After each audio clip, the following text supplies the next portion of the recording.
Welcome to Blacks and Jews in Conversation.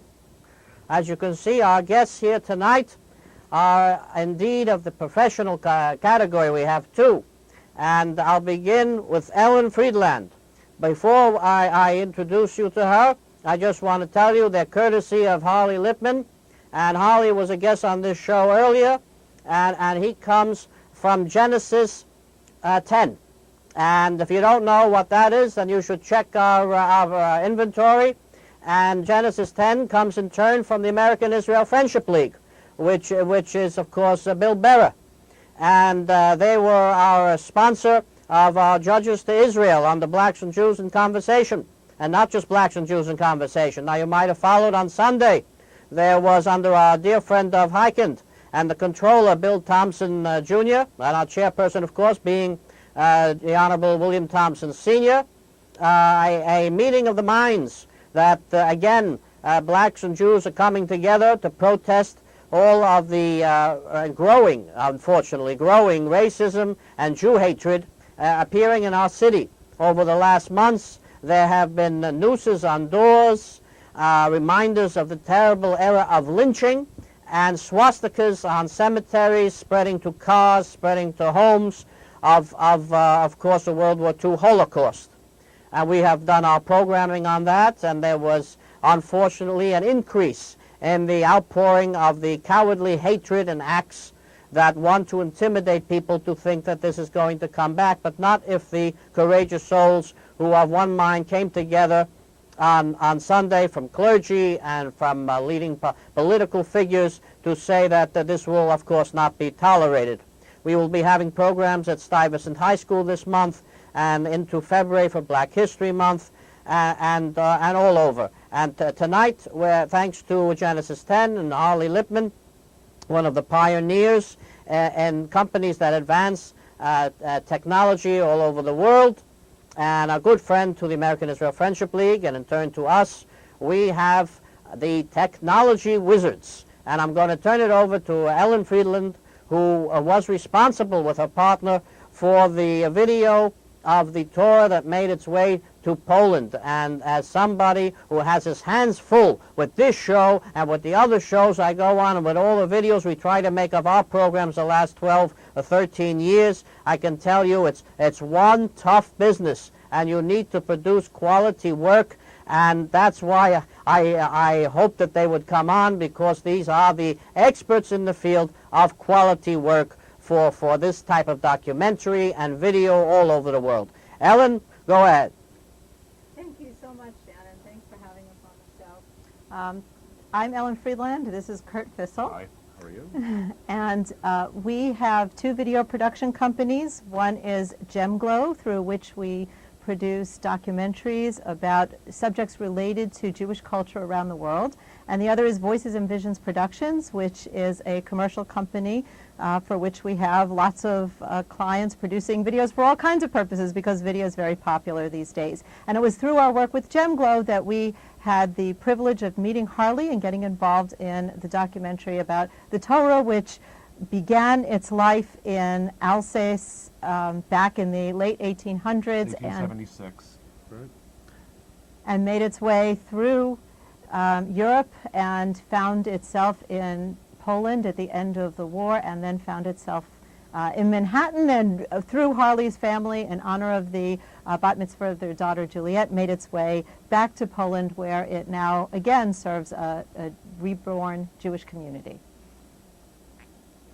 Its path was a path that, when we developed the project with Harley, it was a path that we didn't know where exactly it was going to take us. And interesting enough, on the base of the Torah, the sofer at the time had placed his name and a location of the of where it was created on the bottom, and it led through a whole where this came from, and it kind of made it much more interesting than had we not been able to have that little bit of archaeological or information on the bottom of the Torah itself.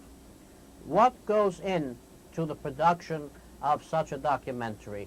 It was faultless. You didn't see the seams. You didn't see from one scene to the next. It went like you would go from mashed potatoes right into the peas. You had the beautiful color. You captured the outdoors, the indoors, the motion from one place to the other, the mood. Everything was as if you were there yourself. There was no effect that the camera was moving or the vehicles were being transported somewhere. It was an absolutely seamless effect. How do you produce such artistry? Speaking just from the artistic place where I come from, I have a background of working almost 20 years at PBS doing documentaries, and I don't know, every time I've worked on some projects 18 months to come up with an hour-long project. In this case, I kind of give the analogy of going out and picking vegetables for a soup. I think you have to be willing when you do this type of project to, you're not just going out and doing a half an hour or an hour and you have you shoot that little bit of tape. There was a lot of material that we incorporated in this project that was National Archive material. We had the core story, I think, and also having a good writer. Ellen's a great writer, and we've been together, working together for 10 years. This happened to be a story where Ellen weaved it with a lot of archival material. It's being precise and looking at, being willing to look at something more than one time, 2 times, 3 times. I can play the documentary right now and I can mime the words because I've looked at it so many times, but it's out of a critical eye. They say there's 2 types of producers, one that loves everything they do and one that kind of hates everything they do or is critical of it, and I fall in the second category. So it was a wonderful opportunity to work with a lot of different media. I also think you need to feel really passionate about whatever project you get involved in, and when you feel passionate, the project kind of lives in you and it takes on a life of its own, and you have lots of questions. I go out on interviews and I ask question after question after question. Sometimes Kurt gives me a look from the behind the camera saying, like, enough already, right? Let's stop. But, you know, from my perspective, no, we need more information. We need more information. It's part of the vegetables that Kurt talks about. We can pick as much as we can. We can learn as much as we can. I want to learn everything in detail. And then later on, we figure out the elements that really sing the most, and we have a lot of good stuff there. By the time we're done shooting the stuff, we have great stuff with lots of materials to use. So, and I think sometimes the unfortunate part when we go about it that way is there's so much material that actually we're planning in the future to create web clips from a lot of material. We started a project in Switzerland. I think we had 120 hours of material. And so when you have this kind of background, there's some people that do make the cutting room floor. I guess they get digital heaven and they go off into that. But being willing to go out and gather as much as more than you need, because you never really know how much you are going to need in the end. You might find yourself wanting in one area or the next. And I think archival material was the one area where I was really wanting. The material that took place on the ground in Poland with the Lippman family here in the United States. We embellished it with all this other media that we brought into it. I think that's what made it sing. Let me focus on one particular scene as an example.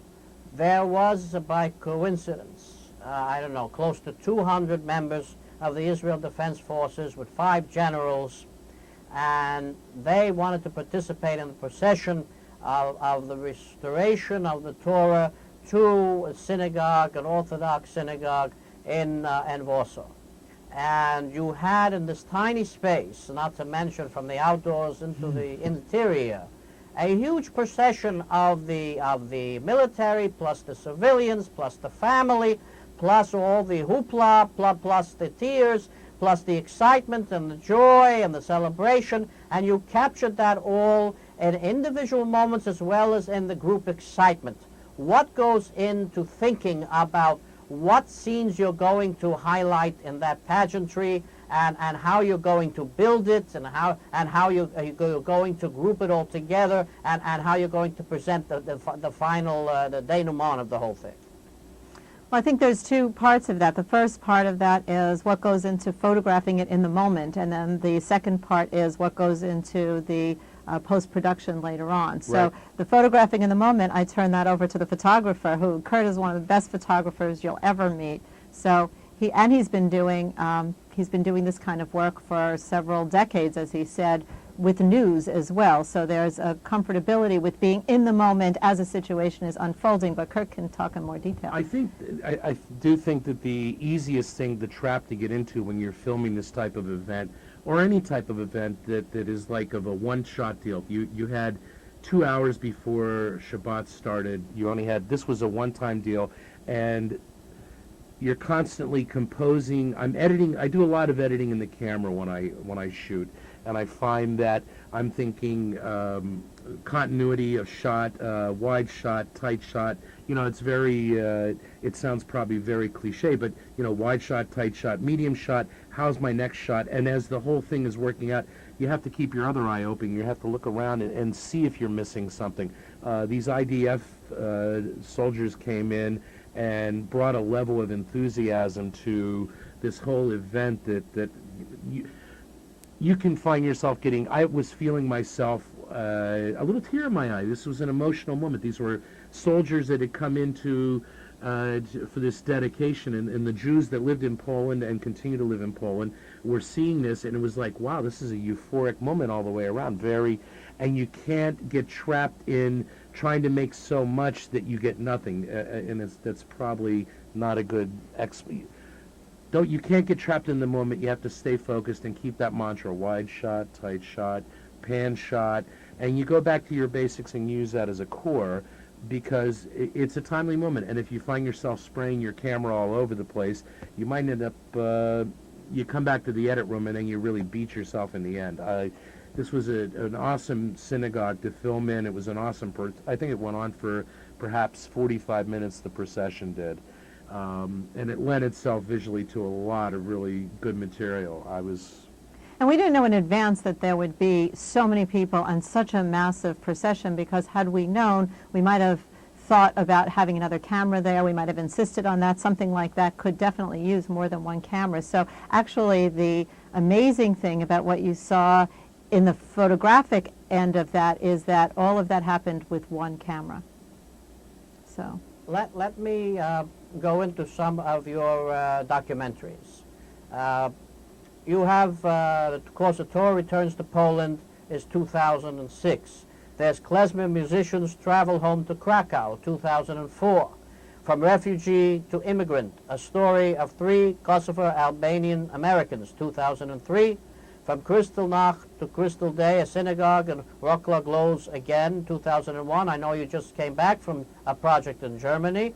Swiss Jewry, an island in the 20th century, 1999. Poland creating a new Jewish heritage, 1997. Tell me about what captures your excitement that will send you into a particular project, and about the project you just did in Germany. Okay, so first of all, thank you for that list. One that you missed is one we're very passionate about at the moment that we're working on in Uganda, called A Delicious Peace Grows in a Ugandan Coffee Bean. And that, we're going back to Uganda for our final shoot on that in the first 2.5 weeks of February, and then we're going to start editing after that. So that hopefully will be out at the end of the year.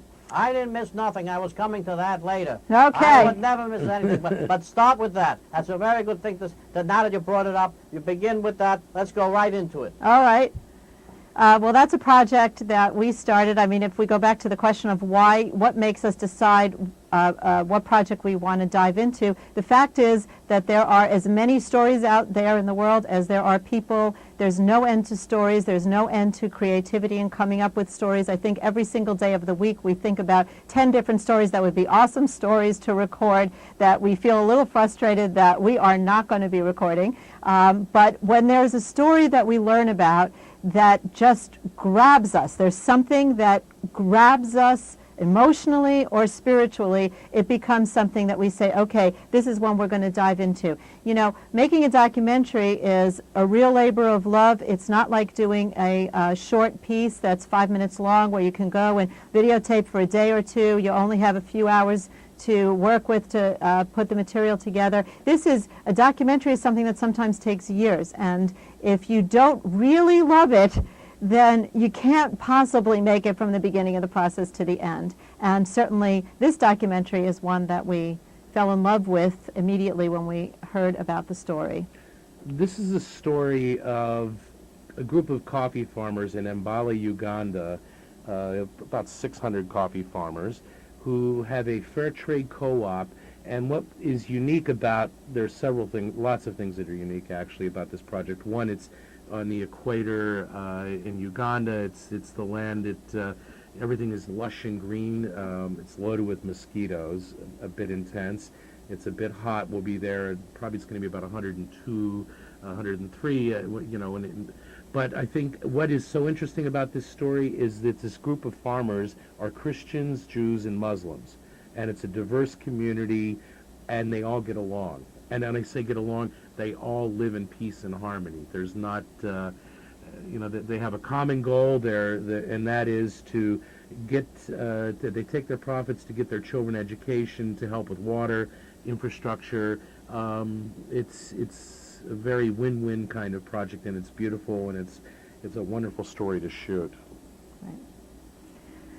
Right. I've always felt that if there is no outside agitation, if there's no immediate person from within that is seeking to aggrandize themselves and make themselves a titular leader of the community, that people will get along. Muslim, Jewish, Christian, Buddhist, they'll get along. Everybody wants to earn a living. Everybody wants good health. Everybody wants to basically respect the land and nature and themselves, or else we wouldn't be here and we wouldn't have the earth even as it is in this condition. We wouldn't be there. So you need these outside Hitlers and Mussolinis and Iranian crazies and Venezuelan recreations of Mussolini to come along and cause us trouble, or an Idi Amin from Uganda that caused that country so much torture as so greatly portrayed and hinted at in certain points in the movie for The Last King of Scotland. Right, and people also need good economic conditions to get along. And I think that's a really important part. That's something that we saw in Kosovo also. Kosovo to this day still has about 80% unemployment. And when you don't have the possibility of a job to put food on the table for your family, you resort to avenues that you might not prefer to go down otherwise. In Uganda, on the one hand, as Kurt said, the land is lush and it's filled with every kind of fruit and vegetable that grows on the earth, and so people are able to eat. They don't starve in the same way as in other places in the world, but at the same time, it's still a very, very, very poor country. And Idi Amin, as you say, Shannon, did kind of turn the country upside down. And so the fact that you have these farmers who are saying, we want to do something better for ourselves, we have what it takes to do it right here, but we're going to band together and do it, and we're going to repair the damage that was caused by a tyrant of a leader, which was already a few decades ago, but the damage lives on a lot longer than the leader, and engage in a project that's going to be great for everybody and great for our children and great for the future. And is going to be a role model to the rest of the world, because we want to show that people can get along, that their differences don't have to separate them. It's a beautiful story. I remember from the days of Idi Amin, it was Israel who built the airport that Entebbe took place at. So that's why they had some assistance in rescuing the 200 some odd hostages. Israel had reached out to Africa ahead of everybody else. Israel had reached out to all the nations of Africa, and unfortunately Africa chose the Islamist radicals, and they got nothing from it, and they end up with totalitarian dictatorships and starvation, and they sent Israel packing, and they vote against Israel at the United Nations, and the result is what you see in Africa for the 80s and for the 90s, and tragedy, including in Somalia to this very day. And had they taken Israel's help, they would have been much better off. But Idi Amin was one of the first to break away from England and from the United States and go the other route. And I'm happy to see that they have a different course now. As far as those living in economic poor conditions, nobody enjoys that. But the Jews lived in economic poor conditions all their lives, and they didn't go about killing their neighbors or plotting their deaths, although that's what was spread by rumor throughout the world, which resulted in the deaths of the Jews anyway. So I don't believe it's simple poverty. It's the absence of the opportunity to get better. It's the absence of the opportunity to improve oneself. and that depends on what's the governing institution, which persists to this day. Now, in your project in Uganda, do you show that there's this opportunity going to continue, or that there are threats? The documentary is about the farmers, and it's a very kind of looking at life through the eyes of the farmers, and then looking also at the company, Thanksgiving Coffee Company, that brings coffee into the country, roasts it, and distributes it in the United States, also through interfaith channels. So actually, the coffee is becoming a vehicle for communities to get together in the United States in ways that communities hadn't done so before. So it's not really so much to make major political statements. It's not to look at the government. It's not to ask them. It's to say, okay, these are the cards that were dealt to the farmers. This is what the farmers are trying to do about it. And look, it's a fabulous project. People are embracing it like crazy. In fact, on March 1st, Tufts University is awarding its Global Leadership Award to the farmers of this co-op together with Thanksgiving Coffee Company. So it's something that really resonates in a lot of ways around, but not from the point of it is not to make a big political documentary. I'm so glad you mentioned Tufts. That's my alma mater. Tufts always knew who to award things to and what to give things to. And I know that Monsanto is planting these suicide seeds all over Africa, and those corporations are not, of course, the future for anybody, and bringing back DDT, and the scientists discredited years ago are now claiming that, of course, DDT is the future, and of course we all know that we don't poison the third world the way we almost poisoned ourselves, so I'm glad Tufts is right there with you. Yes, go ahead, Kurt. I was going to say one thing that I find very refreshing about this community of farmers is that, one, economically they can't afford a lot of pesticides. In fact, they have no pesticides. They use natural forms. It's like you're walking into somebody's garden, and what I've found very interesting about them and refreshing is that they're diversifying their crop structure. So not only they have their cash crop, but they have their eating crop or their family, and coffee has given them. Now they're branching into some other crops, and vanilla is one crop that they're looking into, and we're going to be examining that this time when we go back. But they are wise enough to know that they do need to diversify.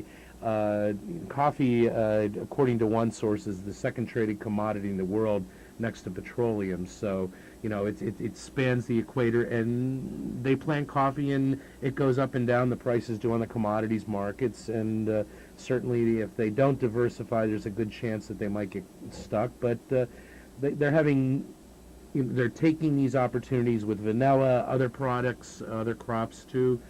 It's very promising. Promising. Tell me about Germany now. What did you just do in Germany? And give me the other website. I believe you have another company, and what project might be coming up in the future. We have about 4 minutes. Okay, well, we just got back from Germany, and Kurt is going back again in a few days because there is a Jewish cafe that is opening up in Hamburg, Germany. It's the first Jewish cafe since before the war. It's actually a Jewish-style cafe. The food won't be kosher, but the idea of it is to be in the kind of old liberal mode of Jewish... Salon. A salon, exactly.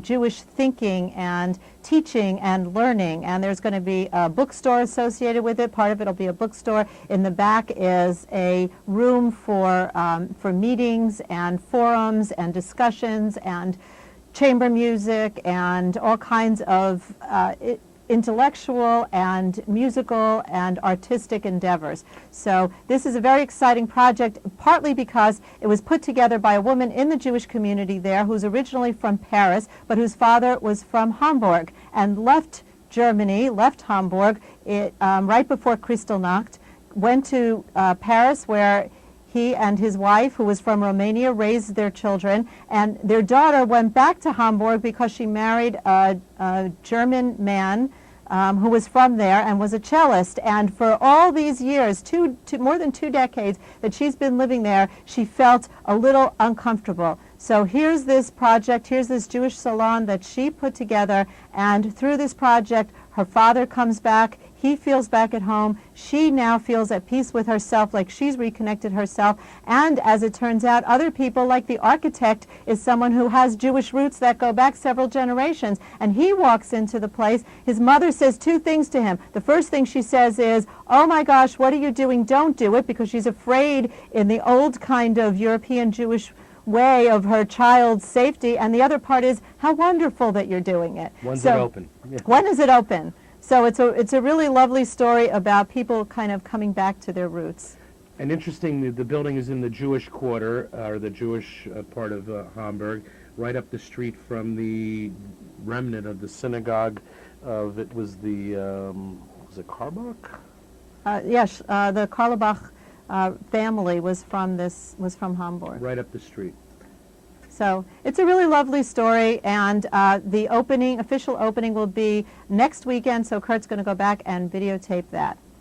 So that's that. Our website, as just to answer your question, and I'm very happy to provide it, is www.voicesandvisions.com. You have the one on the screen, that's GemGlow, that's for the documentaries that we do, and the one that I just mentioned, Voices and Visions, is for the other kind of corporate work we do. And also, another thing that Kurt mentioned that I just want to touch on again is we have so many extra clips, hundreds of extra clips, that we are going to start a project. We have to do some fundraising and get together the money to start a project to put lots of other clips up on the GemGlow website. So what you see today when you look at it is not what it'll look like hopefully in a few months from now, where we'll have just lots and lots of clips that were on the cutting room floor that will make it to the website. 11 years of archival material. 11 years of material of Jewish communities and Jewish-related issues around the world.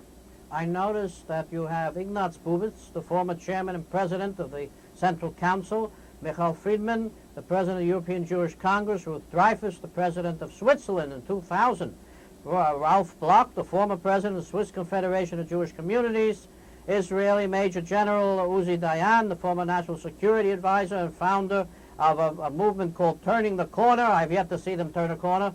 Former Polish Prime Minister Jerry Buzek, several of the world's top klezmer musicians. We have maybe 30 seconds left. Tell me how you do klezmer on documentary, and with that we'll close. Well, you can say. Here's the photographer again. You do it with a real sense of joy that comes out when you hear this type of music, and you get very creative with shutter speeds. You get very creative with existing lighting, natural lighting, and you get very creative with the camera. It's like a paintbrush with an electronic camera. So You got to fall in love with it. You have to feel passionate about it, and you have to fall in love with it. And that's what we are, passionate blacks and Jews in conversation. Thank you so very much, GemGlow. Those who want to learn